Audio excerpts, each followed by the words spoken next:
오늘 하나님께 저희들에게 주시는 말씀 빌립보서 4장 10절에서 23절 말씀입니다.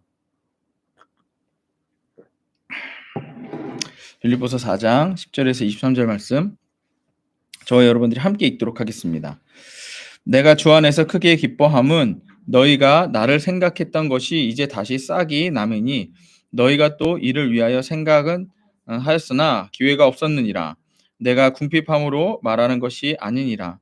어떠한 형편에든지 나는 자족하기를 배웠노니 나는 비천에 처할 줄도 알고 풍부에 처할 줄도 알아. 모든 일 곧 배부름과 배고픔과 풍부의 궁핍에도 처할 줄 아는 일체의 비결을 배웠노라. 내게 능력 주시는 자 안에서 내가 모든 것을 할 수 있느니라.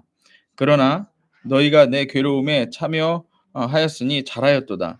빌립보 사람들아, 너희도 알거니와 복음의 시초에 내가 마게도니아를 떠날 때에 주고받은 내 일에 참여한 교회가 너희 외에 아무도 없느니라. 데살로니카에 있을 때에도 너희가 한 번뿐 아니라 두 번이나 나를 쓸 것을 보내었도다. 내가 선물을 구함이 아니요 오직 너희에게 유익하도록 풍성한 열매를 구함이라. 내게는 모든 것이 있고 또 풍부한지라. 에바브로 디도편에서 너희가 준 것을 받았으므로 내가 풍족하니 이는 받으실 만한 향기로운 제물이요 하나님을 기쁘시게 한 것이라. 나의 하나님이 그리스도 예수 안에서 영광 가운데 그 풍성한 대로 너희 모든 쓸 것을 채우시리라. 하나님 곧 우리 아버지께 세세 무궁하도록 영광을 돌릴지어다. 아멘. 그리스도 예수 안에 있는 성도에게 각각 문안하라. 나와 함께 있는 형제들이 너희에게 문안하고 모든 성도들이 너희에게 문안하되 특히 가이사의 집사람 중 몇이라. 주 예수 그리스도의 은혜가 너희 심령에 있을지어다. 아멘. 오늘 말씀의 제목은 무엇이 우리를 궁핍하게 하는가? 무엇이 우리를 궁핍하게 하는가라는 제목으로 말씀을 전하도록 하겠습니다. 이제 오늘 말씀으로 빌립보서 말씀이 이제 끝이 나는데요. 사도 바울은 빌립보서 이제 마지막에 그동안 자신의 궁핍함을 알고 자신에게 선교비를 보냈던 물질적으로 도와주었던 빌립보 성도들에 대해서 감사의 말씀을 전합니다. 감사의 말을 전하면서 우리가 우리 그리스도인들이 이제 많이 외우는 말씀 중에 하나가 이제 13절 말씀입니다. 내게 능력 주시는 자 안에서 내가 모든 것을 할 수 있느니라. 보통 이 말씀 언제 쓰일 것 같아요? 내게 능력 주시는 자 안에서 내가 모든 것을 할 수 있다. 예. 내게 능력 주시는 자 안에서 내가 모든 것을 할 수 있다. 예. 성경 이거 보통 언제 쓰이나요? 예? 힘들 때, 없을 때, 아니면 막 힘낼 때, 이 내야 될 때, 맞아요? 나 할 수 있다. 할 수 있다. 막 시험 앞두고, 맞죠? 나 예수 이름의 능력으로 내가 다 할 수 있다. 막 이런 거잖아요. 맞아요? 맞습니다. 그런 내용 맞는데 앞에 내용과 이제 해서 보면 좀 더 그 내용이 그러면 여기서 말하는 능력이 무엇인가? 여기서 모든 것이 가능하다라고 하는 것은 무엇인가? 이제 그것을 한번 보도록 하겠습니다. 먼저 오늘 말씀 10 절을 보면은요. 이렇게 돼 있어요. 내가 주 안에서 크게 기뻐하면 너희가 나를 생각했던 것이 이제 다시 싹이 남이니 너희가 또 이를 위하여 생각을 하였으나 기회가 없었느니라. 이게 저도 그냥 딱 봤을 때는 '이게 뭔 말이야?' 그랬거든요. 보니까 배경이 있어야 돼요. 저도 주석을 보고 알았어요. 뭐냐면 사도 바울이 인제 선교 여행을 하니까 돈이 필요할 거 아니에요. 근데 돈을 받을 길이 없었던 거예요. 누군가 이 빌립보 성도들이 인제 계속해서 자기한테 보내주고 그것으로 인제 선교를 하고 했었는데 계속 돌아다니니까 지금처럼 계좌가 있는 게 아니잖아요, 그 당시에. 그러니까 계속 돌아다니다 보니까 그게 안 됐던 거예요. 안 되니까 안 됐었는데 여기 보시면 내가 주 안에서 크게 기뻐하면 너희가 나를 생각했던 것이 이제 다시 싹이 났다. 다시 싹이 났다. 예. 다시 싹이 났다는 게 뭐예요? 다시 피기 시작했다. 그러니까 다시 음 받기 시작했다. 인제 이것을 얘기하는 것입니다. 그래서 다시 시작함으로 말미암아 내가 기뻐한다. 그러면 여러분들 사도 바울이 지금 뭐 때문에 기뻐하는 것 같아요? 돈 받아서. 맞아요? 맞아요. 성경 선생님 끄떡끄떡하셨어요. 저기 끝에 가서 한번 봅시다. 예 오늘 또 어떻게 되나 한번. 예.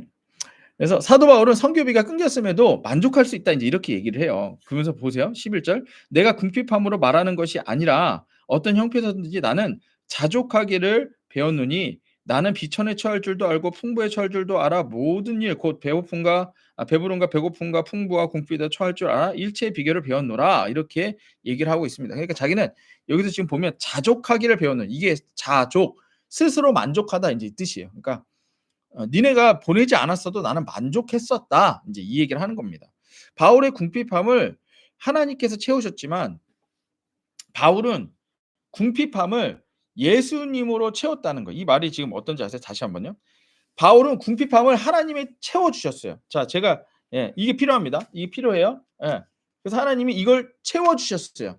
근데 바울은 정작 이걸로 나의 궁핍함이 채워진 게 아니라 누구로 인해 채워진 거예요? 채워 주신 하나님으로 인해 내 궁핍함이 채워졌다라고 하는 것입니다. 예. 그러니까 오늘 말씀의 제목이 무엇이 우리를 궁핍하게 하는가? 사실은 우리를 궁핍하게 하는 것은 돈이 있고 없고가 아니라는 거예요. 더 중요한 건 하나님이 계시고 안 계시고가 우리를 궁핍하게 한다라고 하는 것입니다. 하나님께서 바울의 소유를 채우셨지만 바울은 예수님으로 채움 받았다는 거예요. 빌립보 교회에도 마찬가지입니다. 성교배를 보내도 보내지 않아도 감사해요. 그러니까 소유에 있다는 게 아니에요. 빌립보 교회로 만족했기 때문에 바울은 스스로 궁핍하지 않고 자족할 수 있었다. 이렇게 얘기하는 것입니다. 우리가 여기서 좀 더 정리를 해 보면 소유하는 것에는 만족이 없습니다. 소유하는 것에는 만족이 없어요. 여러분들 그래서 제가 가끔 얘기하는 것 중에 하나가 뭐예요? 돈이 얼마나 있어야 여러분들 만족하실 거예요? 예? 통장에 여러분들 갑자기 1,000,000원 들어오면 이러겠죠. 맞아요? 갑자기 1,000,000원 들어오면 우와 이러겠죠. 근데 그 1,000,000원 한 1년 갖고 계셔 보세요. 아직도 우와 하시겠어요? 아니죠. '아 아직도 1,000,000원이야? 이거 더 불렸어야 되는데.' 이런 생각이 들지 않겠어요? 만족이 없다는 거예요. 뭘 가지고 있는 거는 만족이 없어요. 우리 로이도 마찬가지예요. 우리 로이가 요즘 들어 자꾸 이마트를 가재요. 이마트 왜 가자고 그러겠어요? 장 보려고? 예? 걔가 뭐 쌀 사고 이런 거 하겠어요? 아니잖아요. 장난감 사자는 거잖아요. 그럼 우리 입장에서 인제 제일 싼 거를 하나 이렇게 사 준단 말이에요. 그럼 엄청 좋아해요. 그다음 날은 이마트 가자고 안 할까요? 또 가자고 그래. 또 가자고 그래. 왜? 만족이 없어요. 소유하는 걸로는 만족이 없다는 것입니다. 만족할 수 없는 소유로 만족하려고 하기 때문에 인간은 궁핍한 겁니다. 다시 한번요. 만족할 수 없는 소유물로 우리가 자꾸 만족하려고 하기 때문에 궁핍한 거예요. 예. 로이로 치면 이마트 가는 걸로 자꾸 만족하려고 하니까 또 이마트 가야 돼요. 또 이마트 가고 또 이마트 가야 돼요. 예. 그럴 필요가 없이 소유가 아니라 대상으로 만족하라는 얘기예요. 뭐예요? 엄마 아빠랑 놀으라는 거예요, 집에서. 형들하고 놀으라는 거예요. 그게 더 재밌잖아요. 무언가 가지는 것은 잠깐이에요. 하지만 누군가와 대상으로 만족하는 거 이것이 진짜 우리들에게 만족을 준다는 것입니다. 자녀는 부모로 만족하고 아내는 남편으로 만족하고 남편은 아내로 인간은 하나님으로 만족하는 것이 가능하다라는 것입니다. 이게 하나님의 원리입니다. 하지만 마귀는 계속해서 소유로 우리를 유혹합니다. 예수님을 유혹할 때도 이렇게 말해요. 네가 만약에 하나님의 아들이거든 이래요. 예. 네가 하나님의 아들이라면 이런 거 소유를 갖다가 한번 따져 봐 이렇게 하는 거죠. 돌들을 떡덩이로 만들어 봐라. 세상 모든 영광을 너에게 주겠다. 예. 한번 뛰어내려 봐라. 자기가 가지고 있는 예수님의 능력을 가지고 증명해 보라고 얘기하는 거예요. 하지만 예수님께서 이렇게 말씀하시죠. "오직 하나님만 섬기라." 누구를 지금 만족하는 거예요? 하나님 아버지로 만족하고 있는 거예요. 그러니까 우리가 궁핍한 이유는 뭐예요? 무엇이 우리를 궁핍하게 하는 거예요? 소유하려고 하는 것이 우리를 궁핍하게 만든다. 그럼 우리가 자족할 수 있는 건 뭐예요? 대상. 특별히 누구요? 예수 그리스도를 통해서 우리는 만족할 수 있다. 자족할 수 있다라고 하는 것입니다. 능력보다 능력 주시는 자에게 집중하라라고 하는 거예요. 그러니까 무엇이 우리를 궁핍하게 하느냐? 먼저 첫 번째는 능력보다 능력 주신 자에게 집중하라는 것입니다. 10절 사도 바울은 싹이 다시 남이니라고 말했어요. 아까 앞에서 잠깐 말씀드렸죠. 이는 바울이 빌립보 성도들의 물질적 봉사가 한동안 끊어져 있었음을 주석가들은 말하고 있습니다. 다시 싹이 나다라고 하는 의미는 말 그대로 싹이 언제 나요, 여러분들? 언제 나나요? 예. 지금 겨울에 나나요? 눈 올 때 싹 나요? 아니죠. 봄이 온 거예요. 그러니까 힘들었던 거예요. 바울 입장에서도 물론 물질적으로 힘들었어요. 예. 들어오던 것이 안 들어오니까 힘들었겠죠. 하지만 이제 다시 싹이 났다. 다시 내가 물질적으로 받게 되었다. 그동안 빌립보 성도들이 바울에게 마음이 없어서 물질 봉사를 하지 않은 것이 아니라 이제는 물질을 보낼 수 있는 여건이 되었기에 받을 수 있게 된 거죠. 근데 여기서 바울이 언급하는 것은 물질의 내용. 지금 여기서 얼마 보냈다, 얼마 보냈다 이게 나와요? 그거 안 나오죠. 얼마 보냈냐 이것보다 빌립보 성도들의 마음을 언급하고 있어요. 내가 지금 기뻐하는 이유는 너희들의 마음 때문에 내가 지금 기뻐하고 있다 이렇게 얘기해요. 너희가 나를 생각한 것. 보세요. 10절. 내가 주 안에서 크게 기뻐함은 너희가 나를 생각하던 것이 이렇게 한 거예요. 너희가 나를 생각하던 것. 야, 니네가 나 잊지 않았구나. 예. 1,000원 보내든 100원 보내든 100만 원 보내든 네가 나를 잊지 않았구나. 그것에 지금 만족하고 있는 거예요. 또한 너희가 또한 이를 위하여 생각은 하였으나라고 얘기하고 있어요. 10절. 이제 다시 싹이 남이니 너희가 또한 이를 위하여 생각은 하였으나 기회가 없었느니라. 그러니까 니네가 계속 나를 생각했던 거, 그것 때문에 난 진짜 기쁘다. 난 니네가 나 잊은 줄 알았잖아. 근데 내가 이걸 통해서 니네가 나 생각하고 있다는 걸 얼마나 생각하고 있었는지 알게 되었다. 바울은 물질을 보내지 않고보다는 이들에게 바울을 향한 마음이 있었음을 언급하고 있습니다. 이는 바울의 관심이 물질이 아닌 빌립보 성도들의 마음에 있음을 의미합니다. 바울은 이 과정에서, 그러니까 물질을 받지 못했던 그 과정에서 자신이 물질에 대해서 자족함을 배웠다라고 말합니다. 11절 말씀이요. 내가 궁핍함으로 말하는 것이 아니니라. 그러니까 내가 있고 없고 내가 물질이 없어서 얘기하는 게 아니라 어떤 형편에서든지 나는 자족하기를 배웠느니 이렇게 얘기를 해요. 그러니까 물질이 없었을 때 자기는 자족하는 법을 배웠대요. 스스로 만족하는 법을 배웠대요. 어떻게요? 바울에게 있어 자족의 태도는 하나님이 주시는 것이면 무엇이든지 받아들이겠다는 완전한 수용의 태도, 태세라고 하는 것입니다. 다시 한번요. 자족하는 것은요, 태도라는 거예요. 하나님이 주시는 것이면 무엇이든지 받아들이겠다. 이것이 완전한 수용을 얘기하는 거예요. 그러니까 우리들의 삶에 있어서 아이고 이거 어떡하냐? 이 뭐예요? 야 이거 어떡해? 라고 하는 건 뭐예요? 그 상황을 내가 지금 받아들이겠다 안 받아들이겠다. 받아들이고 싶지 않다 이거죠. 우리에게 큰일이 나면 문제가 생기면 나는 그걸 받아들이고 싶어 하지 않아요. 근데 우리들의 모든 삶은 누가 인도하고 계십니까? 하나님이 인도하고 계시죠? 그러면 내가 보기에 좋은 것도 받아들여야겠지만 좋지 않은 것도 역시 어떻게 해야 돼요? 받아들여야 돼요. 누가 주신 거니까. 하나님이 주신 거니까. 인지 아시겠네? 그러니까 하나님이 주신 거니까 받아들임으로써 누구로 만족하는 거예요? 하나님으로 만족하는 거예요. 그럼 이제 보세요.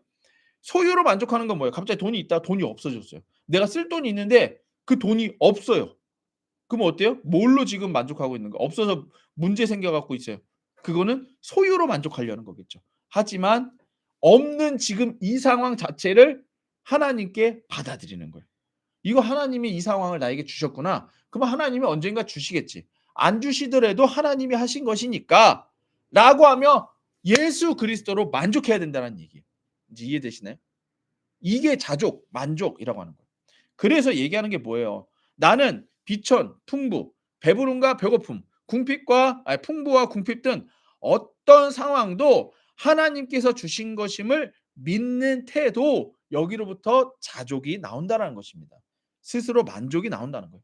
소유가 아닌 대상으로 만족하는 것이죠. 예. 이거 지금 비천, 풍부, 배부름, 배고픔, 풍부, 궁핍 이게 지금 뭐예요? 다 있고 없고잖아요. 소유가 있고 없고 있고 없고 있고 없고. 그래서 보세요. 12절 나는 비천에 처할 줄도 알고 풍부에 처할 줄도 알아. 모든 일 곧 배부름과 배고픔 풍부와 궁핍에 처할 줄 아는 일체의 비결을 배웠노라. 그러니까 이런 상황이 나와 상관이 있다 없다. 없다. 오히려 이런 상황을 주신 하나님과 내가 상관이 있다 이 얘기하는 거예요.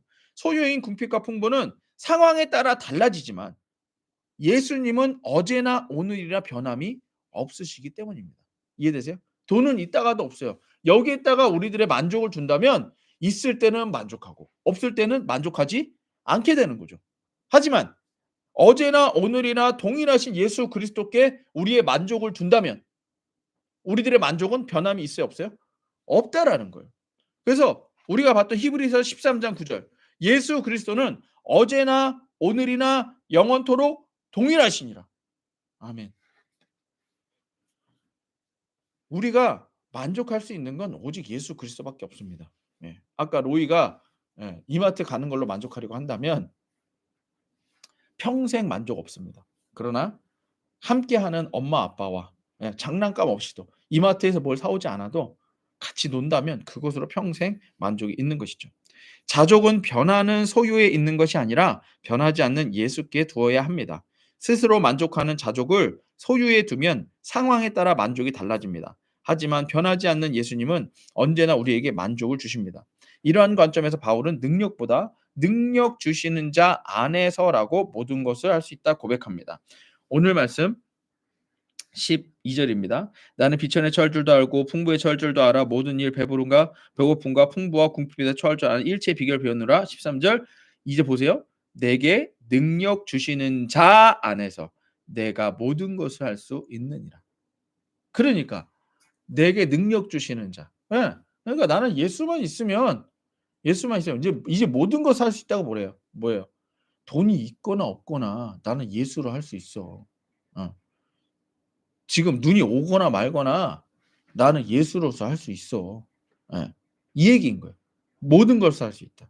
그러니까 여기서 말하는 능력은 뭐예요? 능력에 집중할 것이 아니라 누구에 집중해라? 능력 주시는 자에게 집중하라라는 것입니다. 무엇이 우리를 궁핍하게 하는가? 두 번째는 보이는 물질을 보이지 않는 하나님의 일에 투자하라는 거예요. 다시 한번요. 보이는 물질을 보이지 않는 하나님의 일에 투자하라는 거예요. 여기서 보이는 물질이라고 하는 것은 이제 돈일 수도 있지만 세상의 것들로 하나님께 투자하라는 거예요. 세상의 것들로 하나님께 투자해라. 오늘 말씀 14절이에요. 그러나 너희가 내 괴로움에 함께 참여했으니 잘하였도다. 여기서 보면 그러나 이렇게 시작해요. 왜 그러나로 시작할까요? 앞에 내용을 보니까 빌립보 성도들이 헌금한 게 그런 필요가 있다 없다. 내용상. 예? 마치 필요가 없는 것처럼 지금 받아들여지는 거예요. 왜? 난 니네가 준 물질로 만족하는 게 아니라 나는 이걸 주신 하나님으로 만족하는 거야. 이러니까 빌립보 성도들이 어떻겠어요? 아씨 보내지 말아야겠다 이거. 만족한다니까. 그럴 수 있는 거잖아요. 근데 그러나 얘기하는 거야. 하지만 그러나 너희가 내 괴로움에 함께 참여했으니 잘했다. 그러니까 그 궁핍함에 니네가 이렇게 보내준 것은 그건 잘한 거야. 왜냐하면 물질을 투자한 건데 나한테 투자한 게 아니라 하나님의 일에 투자한 것이기 때문에라고 하는 걸 얘기하는 겁니다. 15절 빌립보 사람들아 너희도 알거니와 복음의 시초에 내가 마게도냐를 떠날 때 주고 받는 내 일에 참여한 교회가 너희 외에 아무도 없었느니라. 그전에도 도와준 사람이 없었대요. 16절 데살로니가 있을 때에도 너희가 한 번뿐 아니라 두 번이나 나의 쓸 것을 보내었도다. 그러니까 전혀 보내는 사람이 없었던 건 아니고요. 있었는데 이제 그만큼 이제 저기 얘기하는 거겠죠. 설명하는 거겠죠. 너희가 전에 나의 때 쓸 것을 보냈었다. 그러면서 17절 내가 선물을 구함이 아니요. 그러니까 여기서도 역시 인제 이 빌립보 성도들 입장에서 얘기하는 거예요. 아까는 사도 바울 자신의 입장에서 얘기했었죠. 사도 바울 자신의 입장에서는 내가 물질로 만족하는 사람이 아니야. 궁핍해도 풍족해도 나는 주시는 분으로 만족하는 거야. 그러니까 너희들도 역시 나한테 지금 성교비 보냈지? 그러면 성교비 보낸 걸로 나로 인해서 만족하지 말고 그것을 통해서 하나님이 너희들에게 어떻게 축복할지를 가지고 생각하라는 거예요. 보세요. 17절 내가 선물을 구함이 아니요 오직 너희에게 유익하도록 풍성한 열매를 구함이라. 뭐예요? 니네가 지금 나한테 헌금 보낸 거 내가 이거 바라보는 거 아니야. 뭐예요? 이거 보냈기 때문에 하나님이 너희들에게 주실 열매, 유익 이것을 갖다가 바라보고 있다라는 거예요. 14절 그러함에도 사도 바울은 빌립보 성도들에게 물질 보낸 것을 잘했다고 얘기합니다. 그러면서 아까 17절 그 이유는 물질이 필요함보다 이 물질을 보낸 빌립보 성도들에게 풍성한 열매의 유익이 있기 때문이라고 얘기하고 있습니다. 여기서 이 열매라고 하는 것은 신용 장부에 붙들고 있는 이금이라고 하는 의미가 있어요. 뭐예요? 신용 장부에 그러니까 이 써놨대 이렇게. 이 열매라고 하는 게 뭐냐면 니들이 보낸 거 써놨다 이거예요. 니네가 얼마 보냈고 얼마 보냈고 이게 다 지금 써 있다. 어디에 써 있을까요 이게? 어디에 써 있을까요? 하나님 장부에 써 있다는 거예요. 왜 써 놓으셨을까요? 하나님은 절대로 그냥 두시는 분이 아니십니다. 이거 기록해 놓고 반드시 갚아 주시는 분이죠. 빌립보 교인들에게 바울에게 베푼 물질적 도움은 영적 투자와도 같다라는 거예요. 때문에 바울의 관심은 보이는 물질적 도움보다 이 물질로 봉사한 빌립보 성도들의 영적 이익이 더 많음을 말하고 있는 것입니다. 이해되세요? 이해되세요? 그러니까 니들 나한테 보냈지만 나는 이걸로 만족하는 거 아닌데 니들은 뭐 나한테 보내고 안 보내고 이걸로 만족할 게 아니라 이게 지금 하나님의 일에 쓰여서 하나님이 너희들에게 영적으로 주실 것으로 니들은 만족해라. 그것을 생각해라. 이렇게 얘기하고 있습니다. 그 18절 내게는 모든 것이 있고 또한 풍부한지라 에바브로디도 편에 너희가 준 것을 받았으므로 내가 풍족하니 이는 받으실 만한 향기로운 제물이요. 그러니까 지금 사도 바울이 받아서 풍족했지만 뭐래요? 이게 제물이에요. 향기로운 제물이래요. 여러분들 향기로운 제물은 누구한테 사용하는 거예요? 하나님께 올려드렸을 때 향기로운 제물로 사용하는 거거든요. 그러니까 니들이 나한테 보낸 건 곧 누구한테 보낸 거다? 하나님께 보낸 거다. 그러니까 누가 갚으실 거다? 하나님이 기쁘시게 한 것이라 나의 하나님이 그리스도 예수 안에서 영광 가운데 그 풍성한 대로 너희 모든 쓸 것을 채우시라. 지금 누가 갚으시는 거예요? 사도 바울이 다시 갚아요? 아니에요. 하나님이 갚으시겠다는 거예요. 하나님이 갚으시겠다. 니들이 나를 도왔지만 그건 나를 도운 것이 아니라 하나님을 도운 것이다. 하나님의 일을 너희가 행한 것이다. 하나님이 갚으실 것이다. 이것을 얘기하고 있습니다. 하나님 앞에서 세상에 있는 물질과 시간으로 봉사할 때에 하나님께서는 영적인 것을 보상하신다는 것입니다. 마태복음 6장에서도 예수님이 이와 같은 이야기를 많이 해두셨어요. 너희들이 지금 이 땅 가운데서 가지고 있는 것들이 있죠. 예. 시간이 될 수도 있어요. 우리의 육신이 될 수도 있어요. 아니면 물질이 될 수 있습니다. 근데 그걸 어디다 쌓아두라고 하냐면 땅에 쌓아두지 말고 하늘에 쌓아두라 이렇게 얘기합니다. 예. 제가 읽어드릴게요. 마태복음 6장입니다. 너희를 위하여 보물을 땅에 쌓아두지 말라. 거기는 종과 동록이 해하며 도둑이 구멍을 뚫고 도둑질하느니라. 그게 뭐예요? 아까 우리가 얘기했던 대로 소유는 영원하다? 영원하지 않다. 오직 너희를 위해 보물을 하늘에 쌓아두라. 거기는 좀이나 동록이 해하지 못하면 도둑이 구멍을 뚫지 못하고 도둑질도 못하느니라. 그러니까 하늘에 쌓아둔 것은 이게 없어진다 안 없어진다? 안 없어진다. 아까 얘기했죠. 열매. 하늘 책에 기록되어 있다고 그랬잖아요. 그건 없어지지 않아요. 하나님께 헌금한 것은요. 아니면 누군가를 도와준 것은요. 없어지지 않아요. 예. 우리가 지금 빌립보 성도들이 자기가 가지고 있는 돈을 사도 바울한테 이제 보냈지만 그럼 돈이 없어진 거죠. 맞나요? 세상에선 돈이 없어진 거죠. 하지만 이 보낸 돈이 어디 기록되어 있어요? 하늘책에 기록되어 있죠. 그러니까 없어진 거예요, 안 없어진 거예요? 없어지지 않은 거예요. 영원히 기록되어 있는 거예요. 인제 이해되시나요? 그러니까 돈을 이렇게 써야 된다는 얘기예요. 여기다 보내지 않고 만약에 자기들이 썼어요. 그건 말 그대로 쓴 거예요. 없어진 거예요. 이해되세요? 예. 그러니까 하늘의 일을 위해 쓰라는 거예요. 25절. 그러므로 내가 너희에게 이르노니 그러니까 아까처럼 우리가 지금 말한 대로 우리는 소유에 집중하고 있기 때문에 하나님 아버지보다 소유에 집중하고 있기 때문에 하늘에 쌓아둘 일을 하지 못한다는 얘기예요. 그러므로 내가 너희에게 이르노니 목숨을 위하여 무엇을 먹을까 무엇을 마실까 몸을 위하여 무엇을 입을까 염려하지 말라. 목숨이 음식보다 중하지 아니하며 몸이 의복보다 중하지 아니하냐. 공중의 새를 보라 심지도 않고 거두지도 않고 창고에 모아들이지도 아니하되 너희 하늘 아버지께서 기르시나니 너희는 이것보다 귀하지 아니하냐. 그러니까 뭐예요? 니네가 자꾸 소유 때문에 있고 없고 때문에 막 마음이 왔다 갔다 그러지 말라는 거예요. 왜? 공중의 새를 봐라. 쟤네 소유 가지고서 막 힘들어하나요? 새가 날다가 걱정하나요? '아우 내일은 이삭을 어디서 먹지?' 이런 거 고민해요? 안 해요. 여기 지금 보니까 30절 오늘 있다가 내일 아궁이에 던져질 들풀도 하나님이 이렇게 입히시거든 하물며 넣을까 보냐. 들풀. 제가 아까 여기 비로 쓸었잖아요. 여기 가끔 잡초가 이렇게 올라오거든요. 그것도 그냥 쓸어버리면 끝나는 거거든요.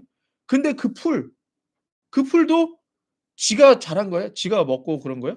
이렇게 쌓아뒀나요? 자기가 일해서 이렇게 한 건가요? 아니잖아요. 그냥 하나님이 알아서 때 되면 비 내려 주시고 알아서 햇빛 나가 갖고서 지가 자란 거잖아요. 누가 하신 거예요? 하나님이 입히신다는 거예요. 근데 인간만 어떻게 한다는 거예요. 굳이 내가 자라나려고 굳이 내가 먹고 살려고 한다라는 얘기예요. 그래서 뭘 한다? 염려한다. 31절. 그러므로 염려하여 이르기를 무엇을 먹을까 무엇을 마실까 무엇을 입을까 하지 말라. 이게 하나님의 원리라는 거예요. 너희는 이 걱정하는 것 자체가 뭘 걱정하는 거다? 소유를 걱정하는 거다. 이거 없어질까 안 없어질까 이거 소유를 걱정하는 거다. 하지만 소유를 바라보지 말고 누굴 바라봐라? 하나님 아버지를 바라봐라. 32절. 이는 다 이방인들이 구하는 것이라. 이방인들은 하나님 아버지랑 다르니까 상관없으니까 그렇지만 너희는 너희 하늘 아버지께서 이 모든 것이 너희에게 있어야 할 줄을 아시느니라. 이해되세요? 예. 그러니까 소유가 아니에요. 우리를 궁핍하게 하는 건 있고 없고에 따라서 궁핍해지는 게 아니에요. 오히려 내가 하나님 아버지를 믿고 안 믿고에 따라 내가 진짜로 심적으로 궁핍해지는 거예요. 마음이 궁핍해지는 거예요. 마음이 궁핍해지니까 염려하고 근심하고 두려워하는 거예요. 33절. 그런즉 너희는 먼저 그의 나라와 그의 의를 구하라. 그리하면 이 모든 것을 너희에게 더하시리라. 지금 사도 바울의 원리랑 똑같죠. 사도 바울이 감옥에 있잖아요. 그렇죠? 감옥에 있으면서 또 저기 사람들에게 말씀을 전하러 가면서 돈이 얼마나 필요하겠어요. 근데 아까 말한 대로 얘가 지금 계좌가 있어요? 뭐 카드가 있나요? 없잖아요. 근데도 가요, 안 가요? 가요. 어떻게 가요? 뭐가 있어야 가는 거 아닌가요, 원래? 경비가 있어야 가는 거 아니에요? 가더라는 거예요. 왜? 먼저 그의 나라와 그 일을 구하니까 가더라는 거예요. 그러면 이 모든 것을 너희에게 더하신다. 필요를 채워 주신다. 그러므로 내일 일을 위하여 염려하지 말라. 내일 일은 내일 염려할 것이요 그날의 괴로움은 그날로 족하니라. 자, 여기서 염려하지 않는 이유가 뭐예요? 소유로 마음을 두지 말라는 거예요. 내일 내일 쓸 돈이 필요한데 없어. 소유에 관심을 두지 말고 이 필요함을 아시는 하나님 아버지로 염려를 떨쳐내라는 거예요. 이해되세요? 예수님의 가르침 속에 세상의 물질보다 하나님 아버지를 믿는 것에 집중할 것을 말씀하십니다. 세상 물질에 집중하면 염려와 근심이 그대로 남습니다. 하지만 하나님 아버지께 집중하면 세상의 문제들도 해결이 되는 것입니다. 하나님 아버지께서 우리에게 물질이 있어야 함을 아신다. 이게 중요해요. 먹고 사는 것을 구하지 않는 새와 들풀도 하나님께서 기르시고 이쁘십니다. 우리의 먹고 마시고 입고 하는 모든 문제의 필요를 하나님 아버지께서 아십니다. 우리가 먼저 할 것은 하나님의 나라와 그 의를 구하는 것입니다. 구원의 일에 집중하여 하나님의 일에 동참할 것입니다. 오늘 말씀 18절입니다.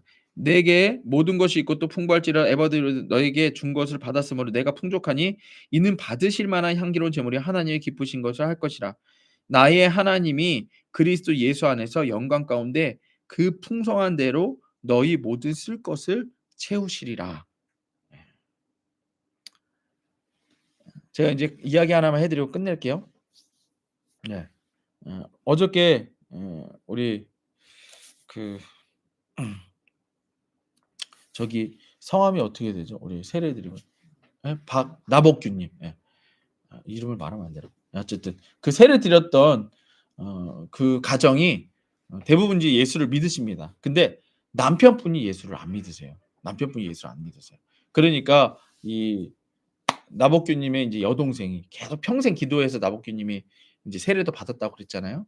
이 동생분이 이번이 기회다 싶어 갖고 이제 이 남편분에게 계속 전도를 한 거예요.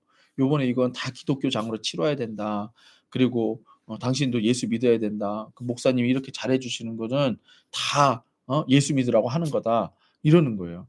그러니까 이분이 "그래 그럼 기독교장으로 하겠다." 해 갖고서는 "그러면 그 목사님 한번 만나 봐야겠다." 그랬던 거예요. 그러니까 저를 만나 보겠다는 거예요. 그래서 제가 어제 만났습니다. 만났어요. 만나 갖고서는 인제 이런저런 얘기를 했죠. "그 목사님 너무 감사드립니다. 그리고 인제 제가 어떻게 하면 되겠습니까?" 이제 이런 걸 얘기하더라고요. 이제 병원에 있을 때 임종은 병원에서 인제 시키는 대로 하시면 되고요. 그다음에 장례 절차는 또 장례 그 대행사에서 말하는 대로 하시면 될 것 같고 예배 부분만 제가 맡아서 하면 될 것 같습니다. 인제 그 얘기를 했어요. 그랬더니 "그럼 예배는 어떻게 드립니까?" 그러는 거예요. 그래서 임종하기 직전에 임종 예배가 있고 관으로 들어가실 때 입관 예배가 있고 그다음에 이제 뭐 화장을 하든지 아니면 다시 이렇게 땅에 무덤을 만들든지 할 때에 하관 예배가 있습니다. 그래서 제가 이거를 따라갑니다. 그랬더니 "그러면 그 하관 예배라는 거 할 때 장지까지 따라갑니까?" 이러는 거예요. 그러니까 요번에 그 우리 최순옥 님은 중국에다 모셨잖아요. 그 모시는 그 자리 그게 인제 그 하관 예배거든요. 거기까지 쫓아오냐라는 거예요. 그래서 상주인데 그러는 거예요. 상주가 저기 경상북도예요, 경상북도. 상주. 예. 거리가 꽤 되죠. 그래서 제가 얘기했다가 "그러면 상주까지 따라오십니까?" 그러는 거예요. 제가 뭐라고 해야겠어요? 뭐라고 했어요? 따라가죠. 따라가죠. 대신 제가 지금 아버님께 이렇게 하는 이유는 무엇이냐면 사실 장례 치르고 나면 어머님 그러니까 나복규님의 영혼과 육은 분리가 됩니다. 영혼은 하나님 아버지 계시는 천국으로 가고 육신은 흙으로 돌아갑니다. 저는 흙에 관심 없습니다. 영혼에 관심 있습니다. 전 지금도 아버님의 영혼에 관심이 있습니다. 제가 이 장례 절차 아버님 생판 모르는 아버님을 위해서라도 제가 이 장례 절차를 하는 이유는 무엇이냐면 아버님이 구원받기를 원하는 것 때문입니다. 그랬더니 이분이 가만히 들으시더니 그럼 제가 약속합지요. 제가 장례 끝나고 나면 교회 나가겠습니다. 이러시는 거예요. 그거 제가 뭐라고 그랬겠어요. 그러면 됐습니다. 그러면 제가 미국이라도 따라갑니다. 한 영혼 구원받을 수 있다면 내가 미국이라도 따라갑니다. 했어요. 여러분들 상주까지 가는데 생판 모르는 사람 우리 교회 성도도 아니잖아요. 딴 교회 다닐 거잖아요. 저희 서울 사시거든요. 딴 교회 다닐 건데 우리가 이거 해야 될까요? 투자해야 될까요? 시간과 뭐 또 기름값과 지금 벌써 3번 가야 돼요. 이런 걸 다 투자해야 될까요? 때로는 뭔가 겹치면 이걸 손해해야 되잖아요. 손해봐야 되잖아요. 해야 될까요? 해야죠. 왜요? 먼저 그의 나라와 그 일을 구하라고 했으니까. 우리가 가진 것으로 영적인 것에 투자하라고 했으니까. 아시겠나요? 하늘의 열매가 있습니다. 한 영혼이 돌아오는 하늘의 열매가 있게 되는 줄로 믿습니다. 여러분들 손해보는 거 절대 없습니다. 하나님 나라에는 손해보는 거 없어요. 제가 바라는 건 뭐겠어요? 여기 기록되는 거겠죠. 예수가정교회 황재원 목사 상주까지 쫓아가다니 써놓으셨겠죠. 써놓으셨겠죠. 그리고 또 더 감사한 건 뭐냐면 사실 이 영혼 나복규님 누가 전도해 놓은 거예요. 평생을 기도한 그 여동생이 계시잖아요. 권사님이시더라고요. 그분이 평생 기도해서 해 놓은 거잖아요. 우리는 나복규님 알아요? 뭐 기도 얼마나 하셨어요? 없잖아요. 그때 우리 광고 올리고 그때 기도했을 거야 아마. 근데 이걸 통해서 우리가 지금 이 일에 참여하고 있는 거잖아요. 우린 지금 거저 먹는 거예요. 거저 먹는 거. 얼마나 감사합니까? 한 영혼이 돌아올 수 있다는 거. 여러분들 염려와 근심 같은 것은요. 하나님 일에 붙잡힌 바 되면 다 사라지게 되어 있습니다. 우리를 진짜 궁핍하게 만드는 것은 하나님의 일을 하지 않을 때 궁핍합니다. 예. 오히려 하나님 아버지의 일을 신경 쓰지 않을 때 그때가 더 궁핍한 줄로 압니다. 여러분들 예수 내 구주 부르며 하나님의 일에 동참하는 저와 여러분들이 되기를 예수 이름으로 축복합니다. 네, 기도하겠습니다. 네, 오늘